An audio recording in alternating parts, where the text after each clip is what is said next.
Hello and welcome to another episode of Lotek Health. Let ourselves translate expert knowledge. And it's Meatless, Eatless Mental Mushroom Mondays. This is an outside episode to show that I am practicing my social distancing. There's nobody around. And I know all these last episodes have been kind of COVID coherent or incoherent, COVID obsessed. Get over me. Go away and stop talking about me. That's what the coronavirus is saying. So today, I'm going to switch gears and just talk about how vulnerable we are. We are bags of fluid given life by a bag of air, 2 bags of air, pumped with an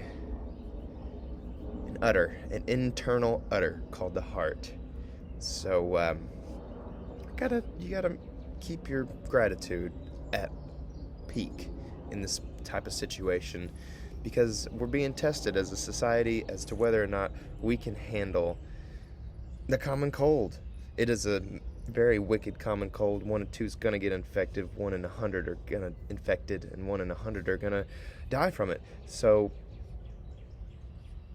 what the fuck are we gonna do? Try to be grateful. This is a mental mushroom, meatless, eatless mental mushroom day. And we're going to talk about how lucky we are that we're even alive. There's a virus, a magical, non-living, DNA sucking host or parasite. 2 for every one of us. We're lucky we're alive at all. We are just like the butterflies and the moths, floating around in this wonderful, wonderful world, hoping that we can make more butterflies and moths. And once you have, you're kind of done. So if you got kids, just pat yourself on the back and consider yourself successful, because you have been. Genetically, you've recreated your genes, and you're in the pool. You're alive, and you're going to continue to be alive. So try to be grateful. Try to be nice to your kids. But at the same time, try to be good to your grandparents. They know way more than what you'll know your whole life. They'll always be ahead of you in their mental acuity, even if they're starting to become demented and losing their mental faculties. They still know more. They may not be able to relay it as well, but they're wiser than you. Talk to them. Listen to what they have to say, even if it doesn't make sense, especially if it doesn't make sense. Listen more closely. So I don't have my grandparents anymore.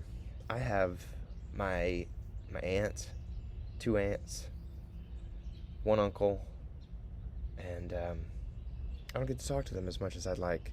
My parents are getting on up, and I'm very thankful that they're still with it and they're able to talk to me. But this whole COVID's monster coming at all of us is given us quite a scare. We don't have the best health as it is as Americans. Thankfully, we live in a place that doesn't encourage a whole lot of immigration. we don't like our foreigners. We don't like our outsiders here. It sounds awful, but in this kind of isolated time in the zeitgeist, we're ahead of the game. I already installed my bidet, so I'm better than a bidet Burns over here. Which is good, because I'm down to my last 2 rolls of toilet paper. Got plenty of paper towels, it's fine. And worst case scenario, I got this pashmina here. I'm ready to be a refugee. But to get serious and talk about why it's important to be thankful, we are, again, bags of fluid kept together by proteins, big molecules that keep every cell intact. That's why I hate statins, because they mess that up.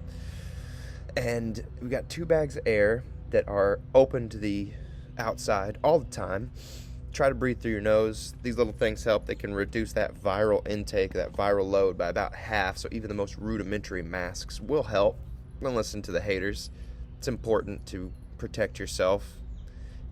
There could be ways to cut through and tear down every argument and debate it away that it's not working. Well, it's working a little bit. And in this kind of environment, we're working in the parts per million. So working in very small dragons, little tiny evil creatures that our only goal are to ride us out and spread. They're just meant to ride us and hurt us and move on.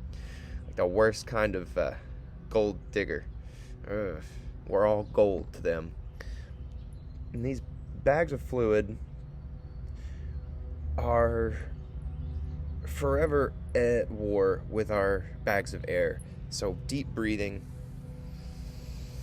pushing your stomach out, giving these bags of air more space, because your diaphragm is a nice little semicircle that pushes down on all your organs and gut space, those bags of fluids in your guts, and gives air to your bags of air. It gives room to your bags of air, because we don't have very much fight in those lungs. They're very weak, fleshy material, and we have to push down with our diaphragm to give it space. And a lot of us don't do that very often. We don't deep breathe. We don't even recognize that we're involuntarily breathing, just titling, slow, shallow breaths. And a lot of times when we're focusing or we're stressed, we hold our breath, which our brain, tells us is what we should do. It also tells us to speed up, breathe better, harder, faster, stronger. It's not what we need to do in order to exchange more oxygen and carbon dioxide. If there's anything in this whole series of podcasts I need you to remember, is to remember to breathe and think about how you're breathing every time. Because you could go through yoga, you could go through taekwondo, judo, jiu-jitsu, you can go through even airline pilots, air fighters, jet I guess I'm getting some of the COVID to my brain. Every single one of those studies revolves around controlling your breath. So do your best, control your breath, take deep breaths, and know that your bags of fluid can be nice to your bags of air. You just have to practice. Press that belly out, remember to breathe, and remember to be vulnerable. Remember that you are vulnerable. You don't have to practice being vulnerable, but in your mind, be vulnerable, and understand that this is parts per millions. We're trying to fight little tiny bugs. We don't want to overwhelm our hospitals. If everybody gets sick at once, it will, and we'll have to be 3D printing shit that we can't, and we don't have the infrastructure or the processes to do it. So do your best, stay home, don't give the finger to this dragon, because it's not going to work. These dragons don't know what that means, and they'll laugh at you. Don't sneeze in people's faces. I know I said I wasn't going to revolve around the COVIDs, but it keeps coming back to it. I'm vulnerable as well. Appreciate yourself. Recognize progress is the most important. Perfection is almost impossible. And with that, thank you for listening. I'll see you tomorrow on an episode of Let's Talk Tickers on Taco Tuesdays with another episode of Lotek Health. Let ourselves translate